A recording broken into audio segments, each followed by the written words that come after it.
Olá, sou Edivar Araújo, professor do Departamento de Clínica Cirúrgica, em colaboração com o Departamento de Pediatria. O tema da aula é abdômen agudo na criança e apendicite aguda.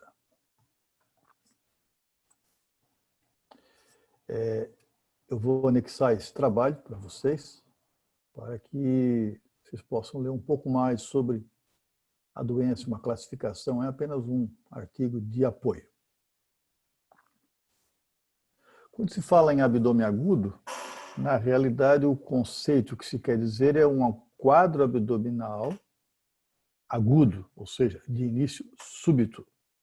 Então nós não estamos falando de alguém que tenha dor abdominal crônica, é alguém que não tenha sintoma abdominal nenhum e iniciou com um quadro. Quando você pensa em abdômen agudo, o que é mais importante é você definir que tem um abdômen agudo, que existe uma doença, uma síndrome com sintomas. Não é objetivo, o alvo da atenção não é qual é a causa daquele abdômen. Eu tenho uma situação de abdômen agudo. Por quê? Porque a evolução da doença interfere no seu prognóstico. Então, nós temos que ser rápidos em estabelecer se aquilo que o paciente apresenta caracteriza um abdômen agudo. E o fundamental, história e exame físico, a base da medicina. Nós temos que saber discriminar bem qual o sintoma principal, o que é secundário, qual foi a sequência de sintomas que apareceram. Por quê? Porque a base do quadro abdominal agudo, da dor do abdômen agudo, é a dor. Todo paciente com abdômen agudo tem dor. E nós podemos ter os tipos de abdômen agudo com os outros sintomas coadjuvantes. Então, nós temos a síndrome obstrutiva, o abdômen agudo perfurativo, o inflamatório, o hemorrágico e o isquêmico. Então, além da dor, a síndrome obstrutiva, há um problema de trânsito. Então, se não flui o trânsito intestinal, nós vamos ter sintoma predominante além da dor, vômitos. No abdômen agudo inflamatório, nós temos um processo infeccioso dentro do abdômen. Então, nós vamos ter um quadro de febre junto com a dor. O abdômen agudo hemorrágico, nós tivemos um evento que causou lesão de um vaso. Então, nós vamos ter sangramento, e sangramento leva aos sintomas de depressão hipovolêmica. No abdômen perfurativo, nós tivemos algo que causou uma perfuração de conteúdo abdominal, de alça intestinal. Então, nós vamos ter uma irritação peritoneal que se caracteriza por aquele abdômen rígido, chamado abdômen tábua. E o abdômen isquêmico, que na criança não é um abdômen agudo muito raro, ele é raro, não é comum, que vem junto com alterações circulatórias, porque em decorrência de uma trombose de vasos mesentéricos, por exemplo. Qual é o problema? O problema é que o abdômen agudo, depois de um certo tempo, os sintomas se misturam. Então, do inflamatório ele vai para o obstrutivo, do obstrutivo ele pode perfurar e tudo acaba numa peritonite. Então, o tempo é nosso inimigo no abdômen agudo. E, repetimos, história e exame físico são fundamentais para estabelecer esse quadro. Se é o abdômen agudo e até visualizar que tipo de abdômen seria. E alguns dados são importantes, né? Nós temos que considerar a idade, né? Dependendo da idade nós temos comorbidades, o sexo, de acordo com as características do sexo, nós podemos ter situações mais importantes, sexo feminino, pensar numa gravidez tubária, por exemplo, só deixando como exemplo. O local, a endemia, você pode ter algumas doenças que façam um quadro de dor abdominal. As comorbidades, as doenças que acompanham pacientes que têm alguma doença que possa facilitar o abdômen agudo, e aí por aí vai. Então, basicamente, tudo tem um começo. É importantíssimo que se faça uma boa anamnese. A história é fundamental. Qual foi o primeiro? Tudo começou quando? quando estava bem e a partir de que dia apareceu o sintoma dor. Começou, está no mesmo lugar, mudou de lugar, que tipo de dor é? O que melhora ou não melhora? Está melhor, mas a dor é menor, a dor é maior, isso é importante. E também tentar, na linha do tempo, ver quais sintomas apareceram depois, além da dor e em que sequência. Apareceu febre depois da dor ou não? Primeiro apareceu depois da febre, depois da dor vieram os vômitos. E essa cronologia ela é fundamental. Além de alguns sintomas também que podem ser avaliados, que a gente chama de sintomas extra-abdominais. Sintomas que o paciente possa mencionar, que possa ajudar vocês em ver se aquilo é um quadro abdominal ou não. O paciente tinha uma tosse, estava com febre, secreção, fez febre, dor abdominal. Essa criança pode ter até uma pneumonia. Em criança isso não é absurdo. O paciente, dor precordial e dor torácica e dor abdominal, opa, esse paciente pode ter uma complicação isquêmica no abdômen. E por aí nós vamos. Sintomas extra-abdominais. Importantíssimo, depois de uma anamnese, é a inspeção, o olhar. Como é que esse paciente anda? Como é que ele vai até a mesa para ser examinado? Como ele está postado na mesa? Qual é a posição de defesa que ele tem? Como que ele respira? Tem cicatriz? Eu já começo a pensar, paciente com dor, vômitos, com uma cicatriz, opa, vai que não é uma aderência causando um abdômen agudo obstrutivo. Não quer dizer que seja obrigado, mas é um dado. A ausculta, é importante, observar os movimentos intestinais. Se a criança está, às vezes escuta os ruídos aumentados, como se fosse uma luta, ou às vezes um silêncio abdominal, como ocorre na perfuração. Como é que está essa parede abdominal? A percussão ela é importante, atrás de massa, sensação de timpanismo, né? Isso é importante, ajuda bastante. E a palpação. A palpação é fundamental. Atenção, quando se palpa o abdômen, principalmente numa criança, inicia por onde não dói. Vá ao lado contrário do abdômen, o local que ele não refere como dor inicial, pelo menos. Tente sair da região para você deixar o paciente relaxado e você vai com a mão tentando ver onde dói mais, onde não dói, e você acompanhando o movimento respiratório, a sua mão vai entrando mais na parede abdominal. E aí você pode até fazer a palpação profunda, massas, né? Sensação de algo ocupando o lugar com o efeito massa, se a compressão dói, se ao soltar a mão dói mais do que quando aperta, e para isso você tem que ir devagar, né? Que seriam os sinais clínicos.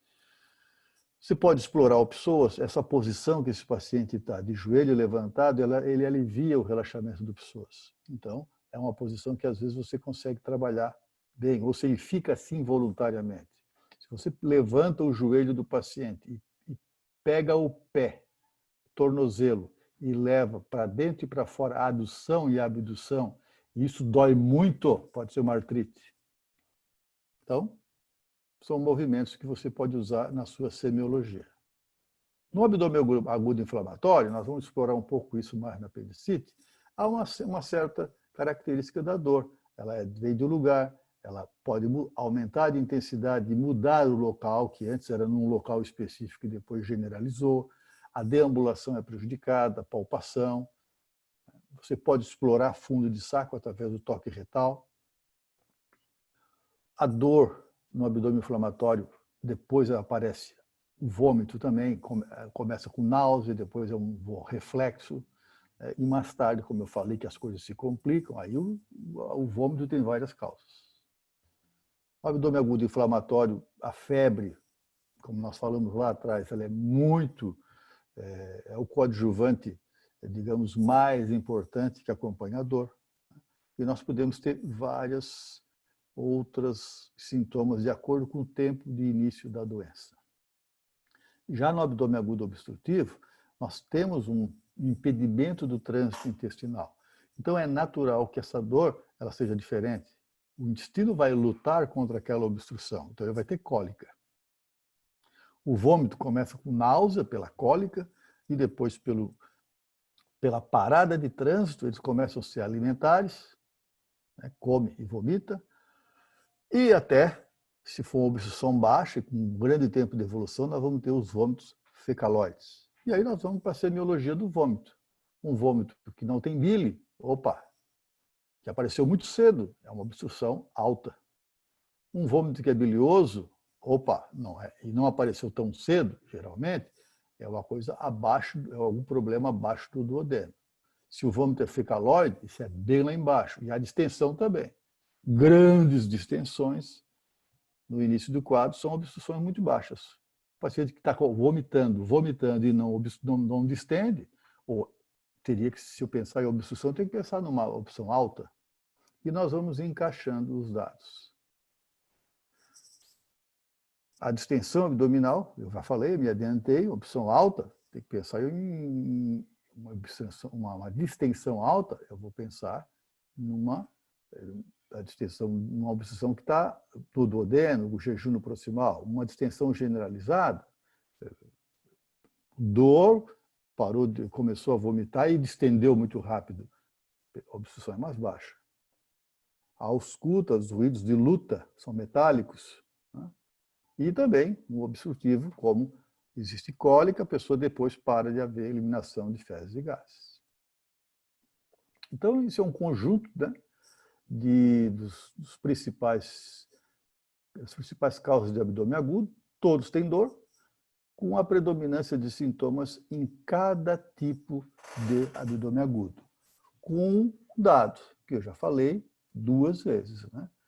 Tudo pode acabar em peritonite, em sepsis, em choque, e o paciente pode chegar até em falência de múltiplos órgãos pela sepsis. Então, o problema do abdômen agudo é nós não detectarmos ele precocemente, não sabermos enquadrá-lo, não darmos a atenção devida, e ele chega numa situação de sintomas generalizados. Ninguém sabe mais que tipo de abdômen é, porque os sintomas, o cortejo de sintomas já é muito, muito intenso. E aí nós podemos fazer o exame mais simples de todos, alcançável em qualquer lugar, raio-x simples de abdômen. Existem 2 tipos de raio-x. O comum, ao fazer um exame de raio-x, é fazer o paciente deitado e o raio vai de cima para baixo, que a gente chama de raio vertical. Quando você tiver um abdômen agudo, não faça só esse exame. Faça esse, mas faça alguma forma que o abdômen, que o raio chegue nesse abdômen horizontalmente. Como se você pegasse um copo d'água e olhasse ele para ver o nível da água. Olhando de cima, você não vê o nível da água de um copo. Olhando de lado, ou seja, na visão horizontal, eu vejo o nível. Essas 2 incidências, de pé e um raio horizontal, ela é muito importante. Como que eu faço o raio horizontal no paciente? De 2 formas. Ou eu deixo esse paciente, fiz o raio-x deitado, e aí coloco ele de pé e faço o raio-x, ou eu deixo esse paciente deitado e mudo a inversão dos raios para não ser mais de cima para baixo, e sim de um lado para o outro. Aí eu vou ter uma visão horizontal. E isso me permite ver no raio-x vertical, o paciente deitado com raio vertical, e já aqui nesse raio-x eu começo a ver alças distendidas, classicamente, que parece assim, até um momento e depois para, ou seja, uma obstrução jejunal, etc. E no raio-x com o paciente de pé, ou se ele tivesse deitado, eu vejo que, tem níveis líquidos, aquele exemplo que eu dei do copo d'água. Vários níveis líquidos significa que está obstruído, não está passando. Esse raio-x também é importante quando eu faço ele com raio horizontal, ou seja, o paciente de pé, olha o tamanho do pneumoperitônio, todo o conteúdo abdominal foi para cá, praticamente o fígado esqueletizado, o diafragma lá no alto e ar dentro da cavidade. Se eu deixar esse paciente deitado com raio horizontal, também eu vejo todo o conteúdo abdominal aqui embaixo e ar entre a parede e as alças. Obviamente que hoje quem tem acesso faz muita tomografia. A tomografia ela é excelente, inclusive, para ver pneu peritônio, que eu caracterizaria como abdômen agudo perfurativo. Das síndromes abdominais, então, inflamatórias, abdômen agudo inflamatório, eu tenho várias causas. Campeã, apendicite, compete com ela diverticulite e, de acordo com a idade, nós temos outras incidências. E sexo. Das obstruções, das síndromes abdominais obstrutivas, o abdômen agudo obstrutivos, eu tenho aderências, por isso cicatriz, se teve intervenção, a invaginação intestinal, que é muito importante, somente para nós que atendemos criança, que é a invaginação intestinal. Tendo outras causas também, o volvo, que é de uma catástrofe à medida que o tempo passa. Sempre lembrando que existem várias doenças não cirúrgicas que competem no diagnóstico diferencial de abdômen agudo. E claro que os sintomas, o cortejo de sintomas vão fazer com que você possa ir afastando ou incluindo essas doenças no seu diagnóstico diferencial. E aqui nós temos várias situações. Exames complementares, né? Nós temos uma série de exames, não é o caso aqui, que nós vamos discutir, nós estamos enquadrando o abdômen agudo, e inclusive a videolaparoscopia, hoje em dia, que é um procedimento curativo, mas também pode ser utilizado para ver o que está acontecendo dentro daquela cavidade. Uma atenção de perigo, extremos de idade, pacientes obesos, né? Criança e idoso têm uma labilidade em relação ao abdômen agudo. O idoso não faz febre, por exemplo. Criança já fica mais difícil de informar. A palpação já é, mesmo que não tenha nada, já é de choro. Então, é difícil a fazer uma anamnese, uma semiologia, né? Pacientes imunodeprimidos, pacientes que voltam ao pronto-socorro, cuidado com os pacientes em que a gente cita como nada. Essa palavra é proibida em medicina. Nenhum paciente não tem nada. Até prova em contrário, ele pode ter alguma coisa que talvez ainda não tenha sido possível caracterizar. E do que é que o paciente mais precisa? Ele precisa de cuidado. Primeiro o doente, depois a doença, depois o diagnóstico.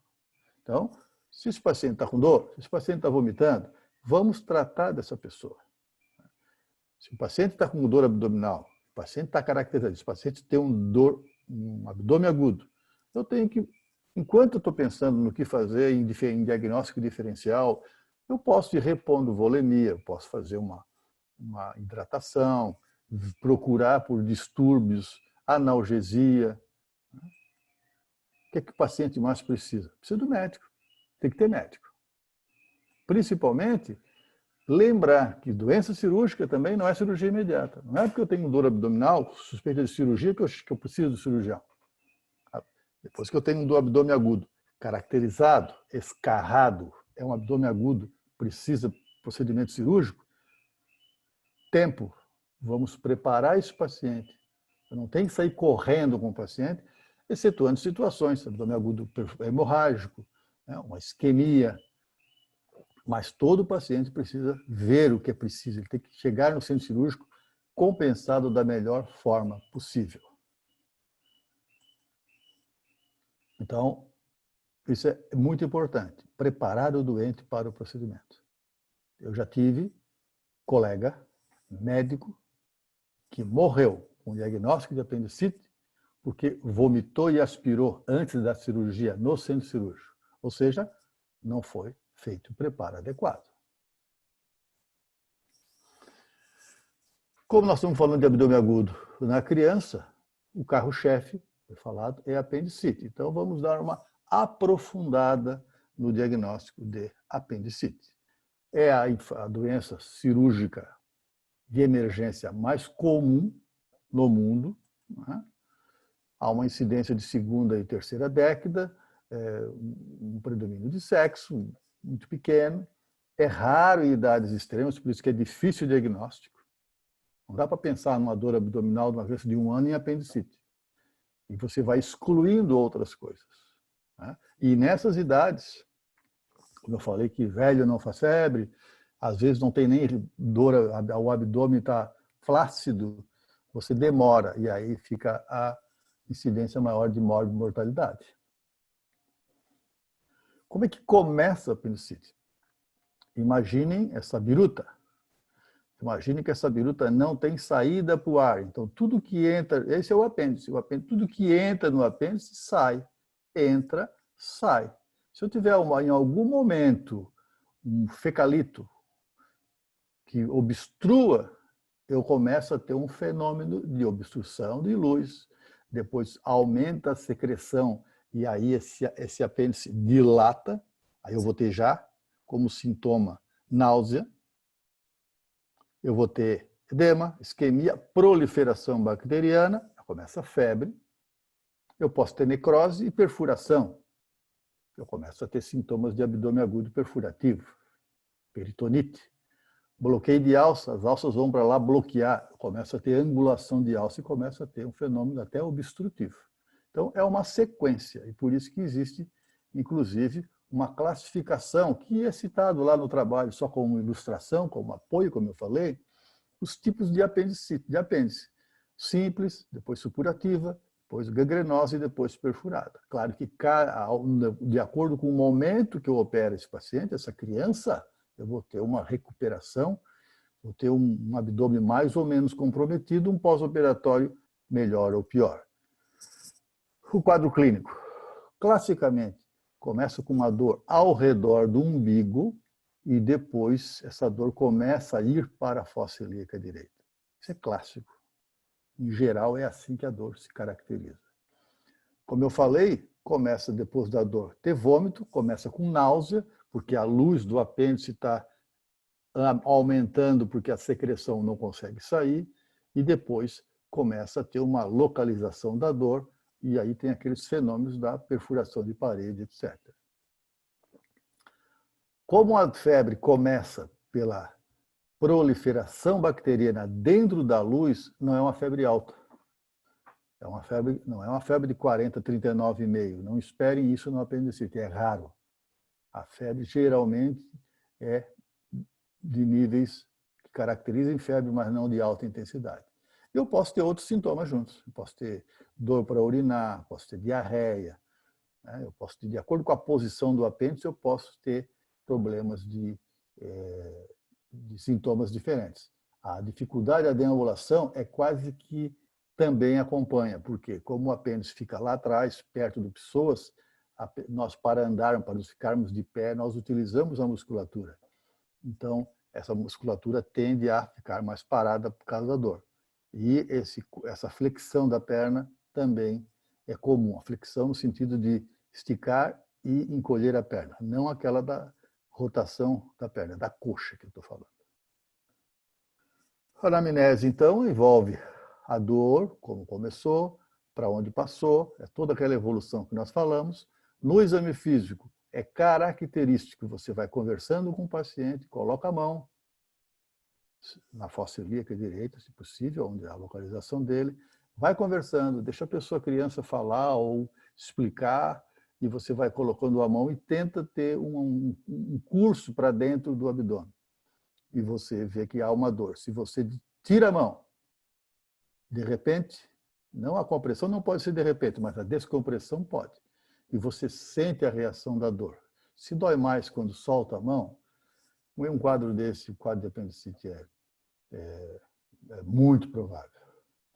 Existem alguns recursos de você fazer a temperatura axilar e retal. Como há um processo inflamatório, ali embaixo a temperatura retal é maior. São exames que se usava mais antigamente, no sentido de que não tínhamos ultrassom, não tínhamos a tomografia, então nós tínhamos que usar toda a anamnese. Então, a axiloretal foi muito usada, mas pode ser usado, não está excluído como semiologia. E o toque retal, em que você, ao introduzir o dedo no reto e tocar no fundo de saco do lado direito, você vai ver que dói muito menos do que o lado Do lado direito dói muito mais que o lado esquerdo. Então, você faz o toque, faz um movimento com o dedo para o lado esquerdo do paciente, depois você faz um toque no fundo do saco para o lado direito do paciente e você sente, além de sentir também o efeito de massa que pode estar acompanhando. O exame, o hemograma é muito importante, porque ele mostra classicamente uma leucocitose. Você pode fazer exames de urina, pode ter leucocitura, que não exclui, né? É bom fazer o raio-x, aquele que eu pensei, pelo menos isso aqui é acessível em qualquer local. Raio-x simples do abdômen, pé e deitado. Se você não conseguir caracterizar, e tiver outros exames, muito bem. Aqui vocês podem ver um paciente que está deitado, fazendo um raio-x, você nota uma leve inclinação, aparentemente não tem até muita coisa. Você coloca esse mesmo paciente de pé e bate o raio-x, você já nota que para ele ficar de pé, já ele se encolhe para aquele lado, para não esticar essa musculatura, e você vê o quê? Nível líquido na fossa ilíaca direita. Com aquela história, com esse raio-x, não precisa mais nada. Caracterizei que é um abdômen agudo, inflamatório. Provavelmente apendicite. E se você tiver a sorte de pegar uma concreção do raio-x na fossa ilíaca, isso é fecalito, está indicado o procedimento, porque apendicite não pode pensar em outra causa. Se você tiver o ultrassonografista com certa experiência, ele já mostra, por exemplo, que esse apêndice, a parede dele está muito maior do que a luz. Então, isso é um dos sinais da apendicite. E a tomografia, que eu não vou mencionar aqui, porque é um recurso que não existe em todo lugar e não é tão necessário assim. Podemos utilizar ele num obeso, num quadro complicado, numa criança de baixa idade, em que os outros exames, nenhum deles são sugestivos, mas parece que há um abdômen agudo. A tomografia deveria ser um exame de exceção e não de rotina para um quadro de apendicite. Existem várias doenças que fazem o diagnóstico diferencial de apendicite, nós já mencionamos. E o grande concorrente da apendicite é o divertículo de Meckel, que tem um apêndice normal, e aqui um divertículo, que nada mais é um defeito congênito que pode inflamar e fazer uma diverticulite, é um quadro igual à apendicite. De novo, onde é que é mais difícil fazer diagnóstico de apendicite? Nos extremos de idade. Pacientes que estão com alguma outra doença se tratando dentro do hospital ou não e começa a evoluir com sintomas abdominais. Então, realmente é mais difícil fazer o diagnóstico. Bom, você não tem diagnóstico? Você observa, reavalia. Você não chega à conclusão hoje, não diga que não é nada, diga que você precisa reexaminar. Se o paciente permitir, pode ir até para casa, desde que ele volte para ser examinado. Se o quadro de sintomas não permite, fique em observação ou mesmo internado. E nós vamos avaliando e o doente mostra o caminho que ele precisa. Existem algumas coisas mais difíceis, só para constar. Apêndice em posições diferentes. O apêndice pode não estar só na fossa ilíaca direita. Aqui é um apêndice do lado do fígado, ou seja, o intestino, ao rodar, parou nessa posição, seco. E o tratamento é a apendicectomia. Identifica o apêndice, tira o apêndice, e você vai tratar a cavidade, se é um apêndice mais inicial, se é um apêndice mais tardio, você vai fazer manobras diferentes. O tratamento é com antibiótico terapia, de acordo com o quadro, mas geralmente os pacientes já chegam com certa evolução, então às vezes se faz necessário, de acordo com a flora, e aí vai de epidemiologia bacteriana, em que nós utilizamos antibióticos, além do tratamento cirúrgico, mas o tratamento cirúrgico é fundamental no apendicite. Complicações, se tratar de uma doença infecciosa, a complicação mais frequente é você ter um abscesso ali no local, você tirou o apêndice, mas acumulou pus ali, e você tem um abscesso. Ou o paciente, em quadro mais tardio, ter uma evolução de ilho paralítico, ou seja, o intestino para. E aí você tem que deixar esse paciente hidratado por alguns dias até ele voltar à sua atividade normal. E uma complicação tardia é a obstrução intestinal. Todas essas complicações, elas têm uma relação direta com o tempo de doença. apêndice inicial, evolução de menos de 24 horas ou 24, 48 horas, são pacientes que praticamente não complicam. Um abraço a todos.